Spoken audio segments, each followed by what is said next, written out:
where lust for a whole life and nothing but less makes people jump out of a comfortable pond into an unknown ocean. Welcome to that journey between the East and the West.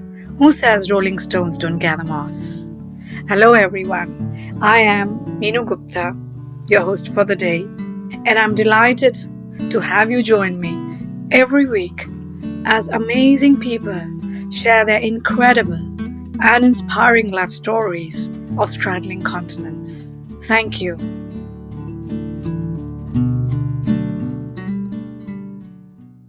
So, I have never missed a train in my life except for once. And that was that one time when I was in Italy a few years back, catching up with a former Italian colleague from the Italian Trade Agency, which is part of the Italian government responsible for promoting Made in Italy in different parts of the world through their different offices. And that time, I missed a Trans-City train because I was so busy enjoying my cup of tea with Giancarlo Labio, who not only served as the Italian Trade Commissioner for a few years in India, but also in different parts of the world, including Southeast Asia, South America, and Middle East. And that was not just alone. I believe he traveled and instead had the opportunity to actually work and live in these places, and not just alone, but with his family. Welcome. Thank you for accepting my invitation. If I take away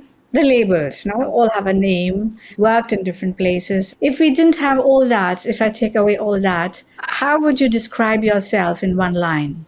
I'm a very curious person. I like to learn new things, meet persons, different realities. I love art, culture, nature, and of course, traveling helps a lot to improve your knowledge on the kind of aspect of life. And that is why you make a perfect guest, because of that description you just answered, because you're a curious person who enjoys different cultures. Thank you again for joining. Most welcome. No, it's actually an opportunity to speak to you face to face after so many years. A couple of years back, you actually taught me how to bake bread on the phone in the middle of Corona. Maybe, yes, I remember we were talking about bread. It worked. It was failing till then, and it worked. Excellent. And we managed to have homemade bread for quite a long while in the middle. Thank you. We will talk about your experiences, your life in different continents. And we begin a little with India. And that's somewhere we both had in common that we were there in that same office. So I remember when in a few years back, you had used the line, it was very exciting experience, challenging, too short. So if you share with us, how was it so exciting? How was it so challenging? And at the end, too short? When I was coming to India, or better, when we were coming to India, because I was not coming alone, I was coming with my family, and even with one cat. That I said, because also for that was a lot of challenge to bring a small animal from one side of the world to the other. And most of all, we were coming directly from South America.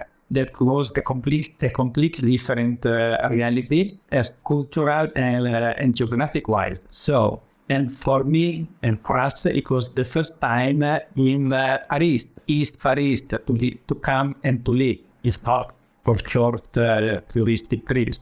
And of course, it was when my, at that time, Director General called me to propose, would you mind, would you like to go to India? Oh, yes, of course, I would be pleased. And then he asked me sharply, you will not change mind, really? No, for a second, what? But then, yes, no, I take offense. Oh, yes, my Eastern director, I will go. And that was it. An open attitude to what life offers. Giancarlo Lamio has lived in many continents with that attitude, allowing his life to be justly colored. Meanwhile, the surprised question posed to him by the Director General shows the resistance that many foreigners have when being posted to countries like India. What I heard is some people even call it a hardship posting. And maybe he was not even himself convinced of this proposal. But eventually, we moved to India. See, it was a very long trip from South America, Chile to India. I was starting first, and the rest of the family would have followed in 1 2 weeks. Time to reach there and organize a little bit the arrival of the others. And that was it. Of course, at the beginning, a new country, new wife, new office, absolutely different, I would say. Of course, the time was so difficult there because you have to get used to a different kind of life, a different culture, a different place. Because also from the weather side, it was different. Even if I arrived there and end of September, so season was not, we're going toward autumn and winter. There's not so many hard climate like in the hottest period of the year. But little by little, we start, getting used to it, started learning how to move, how to organize life in a way. But from the beginning, trying to get settled down somehow in an apartment, still waiting for our moving, still waiting there to find a house. We immediately started also to look around, at least daily and one day they could offer a place to visit, place to go, and just to immediately to know where we were. And that was just absolutely astonishing because of the impression we had of this city with this contrast of different aspects of Indian cultures. From the earliest, oldest one, 1,000 years older, with these monuments, tombs, and ruins coming out in different parts of the town. Can this somehow make us feel like, traveling around Rome, where, go around the corner and in signs coming out all these of stone from the, Roman age.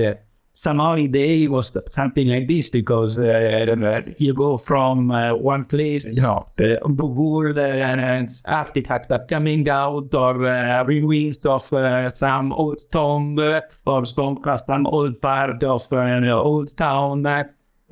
It's something that make you feel that you are in a place with an history, the very long history. That was quite different from living in South America, where for our kind of approach, they are new countries. The oldest things you can see, besides nature, are not older than 200 years many times.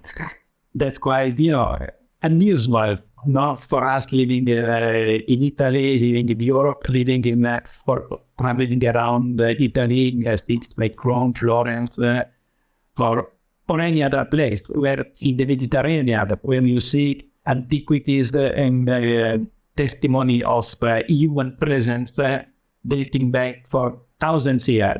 And when you come to India, you see the same. You feel that people was living and developing there since ages and ages. And that's how make you feel, eventually I came to be arrived to an old civilized world, an ancient, where there is, something dating back a lot of time. And then you feel that you must know something more about that. It must have been a photographer's delight. Of course, because when you grow up and with all your life, means your studies in Italy, in Europe, like any system, the culture, the way you study history is very centric, All the history you start studying from the beginning is centered on your country, on your continent, and then there is the rest of the world.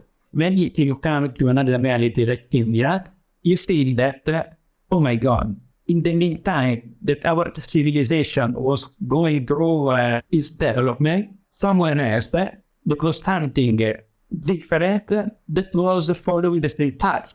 Interesting thought, actually. So while one part of the world was going through its own stages of evolution and changes, so suddenly you feel that, okay, oh my God, there's another part of the world which went through its own set of changes and evolution. And exactly. And this makes you see that you and your civilization, my God, we are not the center of the world, as we supposed, or as we were taught from when we were little child. There was something else going on somewhere else. very interesting. I never thought of it like that. That it's a certain level of awareness of both sides. Suddenly you see this and this. So you have a chance to draw comparisons then. Well, that must have been very interesting. Exactly. And to see that not only in your area, in your continent, something amazing was coming out to the millennium, but also somewhere else, not somebody that was able to produce certain kind of work of art, certain kind of architecture. And then also after a while, after you were traveling around, starting to know this sort of new reality, then we are also interested and curious to learn something more about when these two realities started to communicate each other and to influence each other. And then you realize that, for example, since the Roman age, there were links and trade contact already at that time between India subcontinent and Mediterranean. Right. Make you feel that even with that, the two wars, now we talk about two, but we put that free. If you talk also about China, there was another, parallel civilization coming up. That these wars were not, bubbles that closed in itself, but there were connections. No, there were interests between them because if already the Romans at that time were interested on spices coming from India, and then archaeologians discovered in south of India Roman coins, no, that means that some real exchange was there. Not only the Silk Road through the Central Asia, but also with the India subcontinent was something that people knew something was there.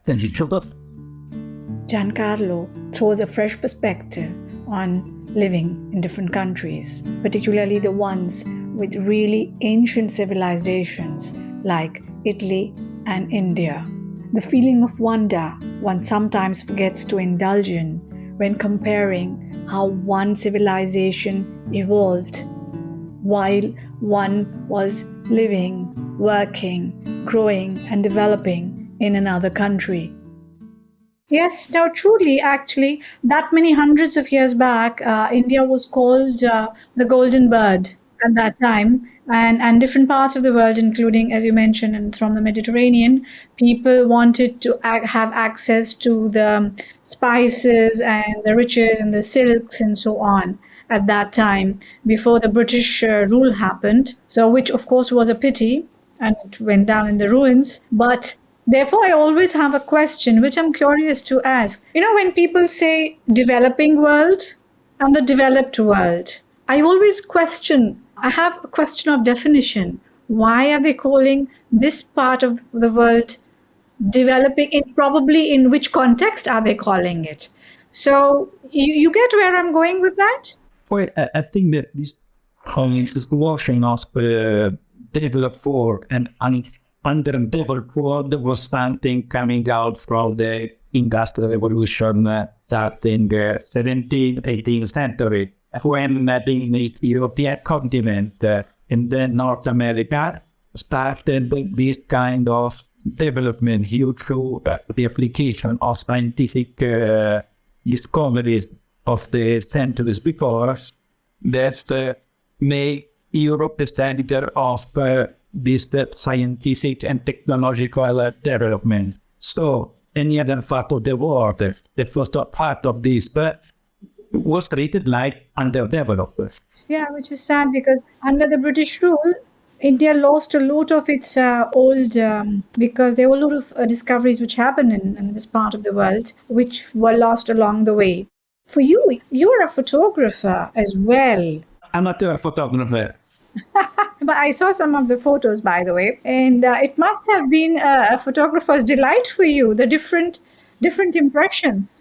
I was getting crazy going out with the camera in India because even for places, even for people, because, places, as you may see, are incredible. No? There is so much and so beautiful to photograph, but also people and the attitude of people, they didn't mind to be portrayed. Really? Most of the time, I did the problem, of course. Maybe same time I was asking, may I take the picture? But normally they never said no. But you think that could have been different in Europe? The attitude, if let's say I went and tried to portray, I'm just trying to understand the differences in the cultures. Do you think that would have been? Oh, yes, maybe yes. Maybe no things changed in India as well. I don't know because now some time up there. In that time, really, it was not difficult to be able to take picture. Yeah, I'm sure. No, I think, yes, you're right. There, Indians they're more open generally. And since today I'm in India, but generally when I live in Germany, I find that, yes, the sense of privacy is higher in countries like Germany. Their private space, they are very particular about their private space. It's like, I think in the last decade in Europe, the privacy concern was going very, very much. Also in Italy, of course. Now, privacy is the sort of, taboo. You cannot... Yeah, one can't encroach. And particularly in Germany, I find they're very, very particular about data and their own sense of privacy as people when they walk on the roads. So that, yeah, I understand. At that time, I think it was very easy to travel around and to take pictures everywhere and anywhere. And most of the time, was with people. Sometimes of those you ask not to, of course, sensitivity of person. Maybe when you meet sadhus, when you meet formally you are in some Islamic contest, that you have to be more careful, of course. But normally you ask, they say, no, okay, I take the picture of the mosque and not the people coming, or something like that. And an interesting observation about cultures by Giancarlo. Indian people, according to him, are more open than their counterparts in the Western Hemisphere. This is an observation I also share when I compare my interactions in India vis-a-vis in countries like Germany. However, Italy is a bit different, where, according to me, people exhibit Mediterranean openness. And was that different when you said you came from South America then? So was that different in that culture, or was it similar? Picture-wise, there you take pictures more from nature. So normally landscape don't ask permission. So yeah, of course. No, yeah, no, true. There also you are less keen to take picture of people because they are similar to you. They're not in such a different environment than they are in the kidnap, no. Yeah, true. But for your children, but I remember they got very attached to India. You stayed here for what, 3 years or 4 years? I had 3 children at the time. The elder was, I think, around 10, 11. The second was 6. And the youngest was 9 months when they reached India. For that, it was, quite curious as well, because to come in such a world. I remember that actually when they saw for the first time an elephant walking to the street of Delhi. Well, that must have been quite a I don't know, wonder. Quite a wonder. Also because they were the five people from school friends, and the part was the attraction of the party. Ah, Yes, and so I thought that is a lot of, Julie. so they were of different ages. My God. So how did they sort of adjust? I mean, your wife as well. I mean, she's also traveled. What I find interesting is your whole family has done this. Not only you alone have done the whole straddling of different continents in that many years. Your whole family has done. So actually, it's a lot of exposure for everybody. Yes, of course, because I was on the front of the work and the office, and my family was on the side of everyday life organizing. This also was quite challenging. Was quite challenging because you had, in India you had to think about everything from the day-to-day life, from shopping to organize the life in the house with the people that were assisting you in your domestic life and outside. So at a certain point, I think my wife had around more employee than myself in the office. In the different roles that in society, the first step of each task of work in a house and outside. And so, did your wife miss the? There's a lot of help one gets here. Yes, but this is also one of the things that for us was so uncommon, not to see that for organize your life, you need so many people to assist you because everyone is dedicated to one task.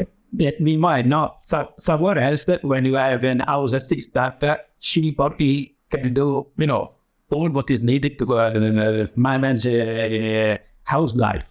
Yes.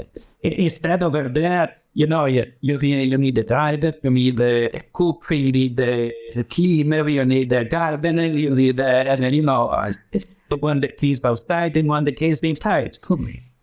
And so on. And then you need the doggy for ironing and Yes, you learned the Indian word dobby, yes.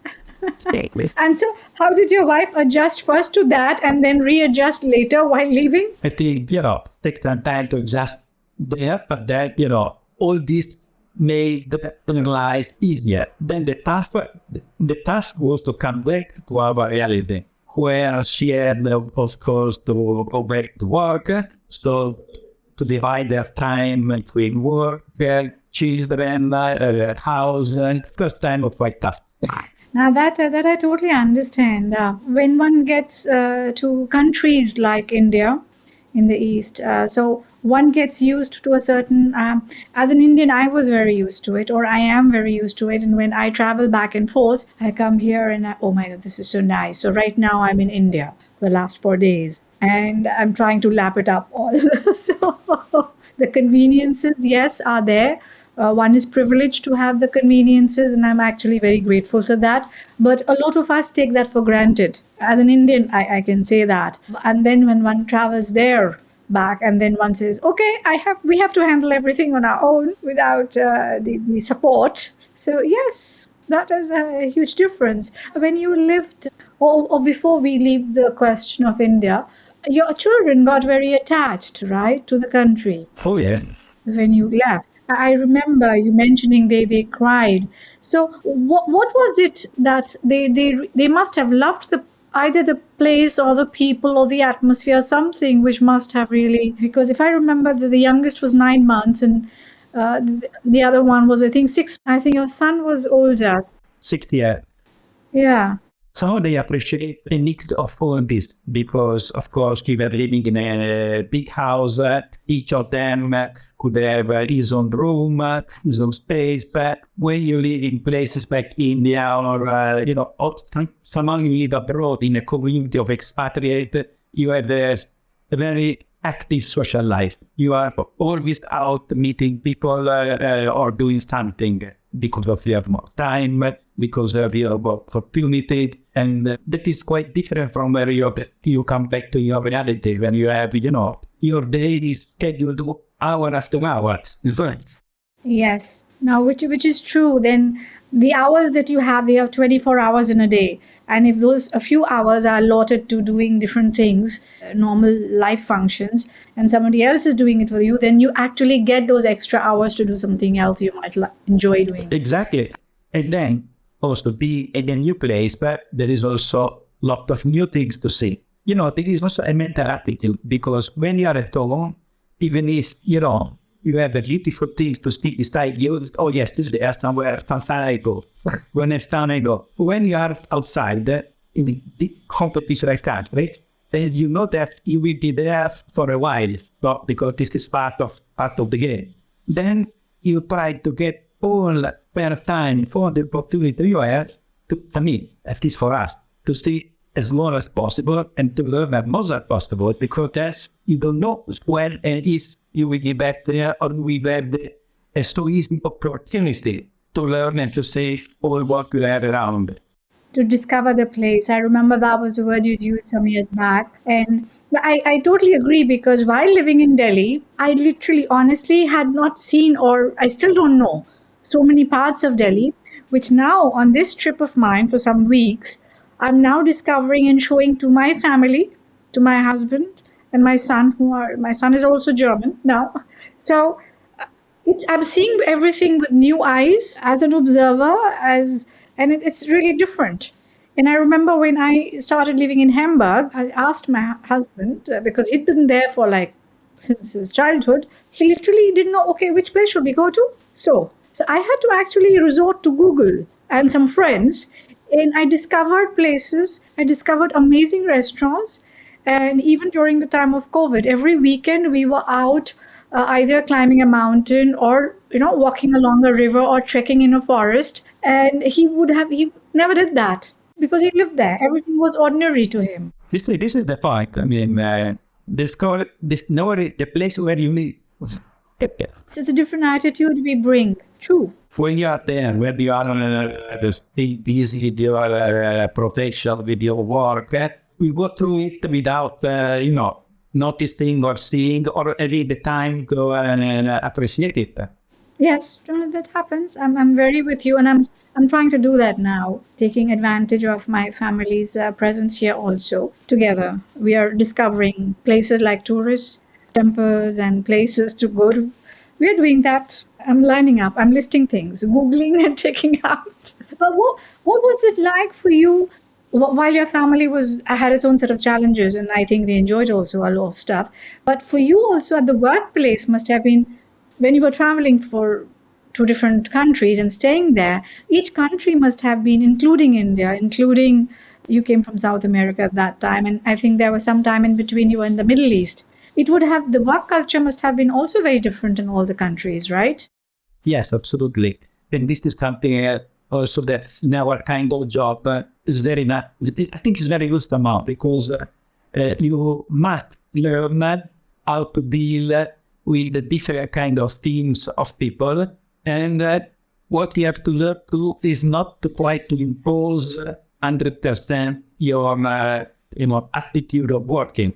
Otherwise, it couldn't work, because you have to learn to try to enter in the mentality or the attitudes towards the work and the professional speed of the place when you stay. And try to get the best out of this first with the people you have. I think it's the perfect employee for any secret stuff. But as anybody else, first, anybody has his own how to say, attitudes and of course preparation, and you have to get used to with this kind of affairs stuff. I don't know if I can express this properly, but No, I'm getting it. I understand. Essentially, with an open attitude and with the idea and going with the thought that you would not impose your will and decision on people, first trying to understand their part and before coming to a decision. So let's say in a situation of conflict in any part of the world, let's say not only in India or in different, I'm sure you must have handled it differently in different countries based on their culture. And so how was it like? So let's say a challenging situation it would impose in the Middle East would be different if there's a conflict at the work front, if they have. I don't know. I think that the most we have to try to do is to try to avoid to arrive to a conflict point, because that to manage a conflict point that can be very stressful for both parts, because not so you have to try to get out of your team the best they can do with the resources they have. For the resources, you as the organization, you can give them, of course. So, someone you have to be, for them, an example of what you expect from them and what you would like them to produce activity-wise for you and for your organization. It's actually very wise, and I like that the strategy of, I like that, because you're saying instead of arriving at a point of conflict, we work in such a way that stage doesn't reach. Exactly, to avoid and try to foresee the situation that could bring a conflict. I know it's not easy. Sometimes you don't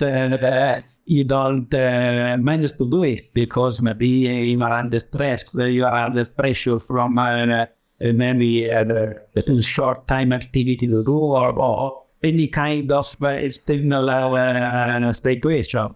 But still, I think they should. It was the attitude I was trying to always to adapt to the daily work, at least. Yeah, no, I totally am with you, and I like that. As an intercultural expert, I find that very, very nice, and which I'm sure a lot of people, and that's very wise, what you have just said. For people crossing borders and straddling continents, one has to do that. And try to understand, I mean, maybe when we have something to do, a target to reach, you think we could do this and this and this way through this text. But then if you don't compare the way somebody else would do it, maybe you miss an opportunity to find it in a better way, according to the experience of the other. Another pearl of wisdom by Giancarlo for people working across continents. There are more than one ways to do the same thing. And if you fixate yourself on that one known way, then you are missing an immense opportunity to explore other perspectives and to learn and grow. You're talking of putting the ego aside and looking at the objective, which is a phenomenal way of working, actually, not only across continents, but at work. If you have to reach a target, maybe to find the best way to do it. Maybe not the shortest as you was thinking to do it, but then you have to adapt to some sort of, circumstances, of kind of work, of mentality, that if you are coming from another reality and trying to drop your reality over there, it will never work. Yeah, no, I totally, because I think in what I've heard from different companies, it's different. This is something I think what you learn by, not making mistakes, of course, because everybody can make mistake in this approach. But this should, this also makes you should make you know something. I mean, if it didn't work out something, why did it work out? It was my fault. That was not able to trust me what we have to do. It was his fault because we would not understand it for some reason, because he was out of his reach to understand the way I was asking Ivar to do it. No, that's nice. This is something that somehow nobody teach us before how to do it. No? Because then any organization, any government, non-government, when they send you abroad, they send you abroad with target to reach. Now you go there. Listen, who was there before you? Yes, was good, but no, this maybe was not so good. We expect much more from that office, from that country. But there is not, an approach, a cultural approach in the training they give you before on where you go. most of the time it's something you have to work on yourself.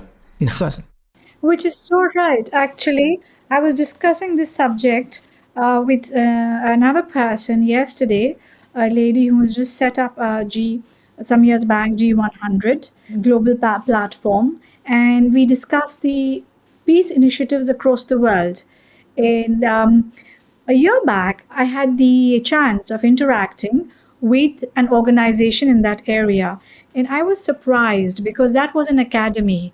And the people with whom I interacted, I realized they're an academy actually teaching peace initiatives, but they themselves are not interculturally sensitive. So, how can you go out and teach peace without having that sensitivity? And what you are saying is exactly that people generally don't get that training. So, in your case, you turned out to be extremely wise. I love the idea and the strategy that you used. When you are going from different parts of the world. Somehow it works, somehow it doesn't work for X number of reasons. But what you always try to be is to be very open-minded. I mean, that I always think that, oh, yes, maybe I'm right, but maybe also there is some other they have to think about or to consider. Maybe there is also another way to do something, or not the better way, a different way. That calls for three things. That calls for an open attitude. It calls for detached disposition where you're not putting your ego first and you're talking more of the objective. And it calls for a lot of wisdom and adaptability that one needs to have, which I think you used, if from what I hear. At least I try. Now, I'm assuming, and with safe certainty, that even your family, with so much exposure, if they were traveling and staying with you in all these different continents, exposure brings a lot of changes and development and evolution in people. So I'm assuming they used the same degree or different degrees of adaptability to live life in different places. So I'll ask you a risky question. which was okay for your family? Which was the easiest place to live in? Easiest place when they moved in different parts of the world? First, with them, I can compare two places where we were together, South America or India, because when it was before in Saudi Arabia, I didn't have a family yet. So at that time, was bachelor, so I was only myself for that. For the two different areas, okay, for the cultural change, South America was easier because somehow it was a European-based or maximum North America influenced culture. So maybe clearly where there is not at least a very little population from indigenous origin. Most of the population is from European breed, Spanish, Italian, East European. So you feel that you have something in common. They speak Spanish there, right? And they speak Spanish, so there is not a barrier. So it's not so far from Italian, because I used to speak. I got away in Spain when I traveled with my Italian, because it's so similar actually. It's I mean, at least to the easy communication is quite easy. City life and is more or less the same like in Europe. Yeah. You go to a town, like going to a town in Milano, in Paris, or in North America. There are, okay, you understand, you go shopping in the malls, you go, well, it's quite similar to our world. And for this, somehow, it's easier to get used quickly where you are. On the other hand, when you come to a subcontinent like India, there is all the fascination of the gym, because somehow everything is so different.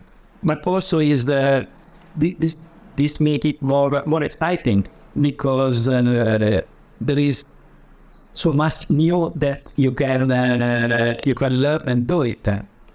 And then somehow family life is more easier because, as we said before, you can in the house you can have lots of help that make you free of your more common day-to-day life, and this is unexpected. But in the other places in India, at least at the work front, most offices speak English, right? But in the other countries you traveled, how was it like? Well, in South America, either you speak Spanish or you better speak Italian. Right. That means in Saudi Arabia, it was, how was it in the Middle East? On Middle East, you can speak English in the upper classes or in the work, at least in a certain level. Otherwise, you have to learn some Arabic to go through it, for some daily life. Because to go to a phone call, an operator, or to go through some bit of information on the road. So you must have learnt a spattering of a little bit of different languages while straddling continents. I'm sure your family also did that. Oh yes, also in India, because of course the English was the main language, but then some work of India. I think our smallest daughter, 1 year, 2 years old, was exchanging words in Tamil with these Spaniards. Oh, that's interesting because Tamil is also not an easy language. The few words we all of us tried to learn. But on the other hand, almost everybody in India speaks English, so... Yeah, true. Which is a huge advantage for other countries. Yes. But what I find, something very interesting that I find in the world in the last couple of years, the concept of diversity and inclusion is suddenly very big. But in that many years, when you were straddling continents, moving from one place to the other, what was the feeling that you had? Was this diversity and inclusion in any of the countries was a primary idea anywhere that you traveled and lived in? There was that feeling of that, of course. South America, from South America, you feel that if you stay over there too long, you could even decide to live there. In other reality, it's difficult. In Middle East, you don't see that you could, establish yourself in such a reality. At least in places like Saudi Arabia or, where Islamic presence is very strong. In Asia, in India, I don't know, could be, you feel good there, no? It's a good place where to stay, but somehow you feel it's not your world, Yeah, you feel like a foreigner still. You feel still a foreigner. You are something that's out. Wow, there's something here, but it is not 100% your world. Right. Now I understand and I appreciate the honesty because there are some people who suddenly come and say, okay, this is mine, I stay. But it's vice versa. Also in Europe, there's a lot of people from the East who travel and make it their home, but are never really part of it. You don't feel part of it. Exactly, because you feel that if you would be 100% part of it, you must leave behind something of yourself. You understand, of your background. It would be the same from some of you if you come to Europe or to, if you would be 100% Italian or European, you would lose something from your origin. I totally understand that. And I understand from where you are coming because in Europe, I feel more Indian than I am Indian. So there are parts of me who I think Europe speaks to me and I relate to a lot of Europe. Also in Italy, very, very, it's like a family for me, known territory. In Germany, also. In India, also, but in different ways. Somehow it's not the same thing. because you're not completely a part of it. So you could be probably a bit squarish in a roundish hole kind of scenario. So you have to cut a bit of your corners to fit in. This is the point, not that there are parts of the world, the reality is that you feel that there's something bigger than you, that you cannot totally, absorb it. Yes, no, I totally, and that is what I call a sense of belonging. Yeah, I think it's something like that. Yeah, no, I totally understand. And that sense of belonging sometimes may not be from a place where your roots are not. Especially places where there are roots dating back so much, you know. Yes, yes, which are not so new. Yes, no, I totally understand. I mean, you feel even if you stay there 100 years, maybe you don't get as that much as that if you were from there. I don't know if I can express the feeling. Yeah, no, I understand. Very well, very well. You have expressed it, and I understand and I feel it also because I straddle both sides. So I'm splitting constantly time between Europe and India, and I feel that now. When I was traveling, it was different. It was very different. A traveling experience is very different from a living experience and growing a family.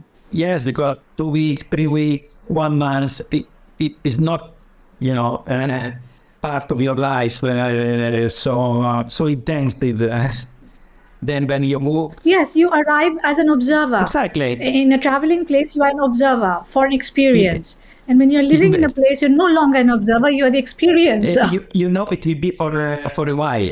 So the adaptability is very high. One has to be highly adaptable, open, even much more while living in a place, and be open to rounding your edges or absorb something from that place.